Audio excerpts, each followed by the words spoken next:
রাজধানীর হাজারীবাগে শিক্ষার্থী শাহরিয়ার শারমিন বিনতি হত্যার মূল আসামিকে গ্রেফতার করা হয়েছে। পুলিশ বলছে প্রেম ঘটিত কারণেই এই হত্যাকাণ্ড। বিস্তারিত জানাচ্ছেন মাহতাব মিনহাজ। বুধবার রাত 9:30টার এই সিসি ফুটেজে দেখা যায় রায়েরবাজার হাই স্কুলের 14 বছর বয়সী নবম শ্রেণীর শিক্ষার্থী শাহরিয়ার শারমিন বিনতি তার হাজারীবাগের বাসার সামনে এক যুবকের সঙ্গে হেঁটে হেঁটে কথা বলছে। এক পর্যায়ে তাদের কথোপকথন তর্কে রূপ নেয়। পরে হঠাৎই ওই যুবক ধারালো অস্ত্র দিয়ে তাকে এলোপাতাড়ি কুপিয়ে জখম করে। গুরুতর আহত অবস্থায় প্রতিবেশীরা বিনতিকে উদ্ধার করে হাসপাতালে নিয়ে গেলে চিকিৎসক মৃত ঘোষণা করে।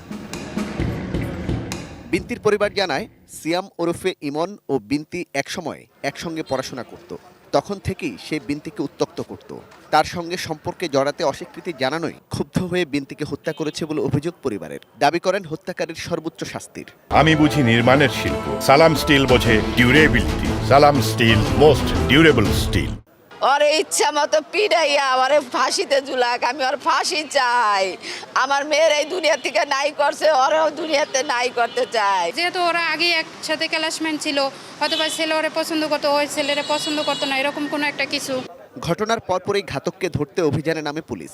পরে বৃহস্পতিবার সকালে রাজধানীর কলাবাগান এলাকা থেকে হত্যায় ব্যবহৃত চাকু ও রক্তমাখা জামা সহ তাকে গ্রেপ্তার করা হয়। ঘটনার বিস্তারিত জানাতে আয়োজিত সংবাদ সম্মেলনে পুলিশ জানায়, জিজ্ঞাসাবাদে সিয়াম দাবি করেছে বিনতির সঙ্গে তার 4 বছরের প্রেমের সম্পর্ক ছিল। বিনতিকে হত্যার কথাও স্বীকার করেছে সিয়াম। তারা একসাথে যেহেতু সহপাঠী ছিল এবং ভালো সম্পর্ক ছিল, হয়তো প্রেমের সম্পর্ক কোন পর্যন্ত ছিল আমি জানি না, তবে এটা মানে এর বক্তব্য অনুযায়ী প্রেমের সম্পর্ক ছিল।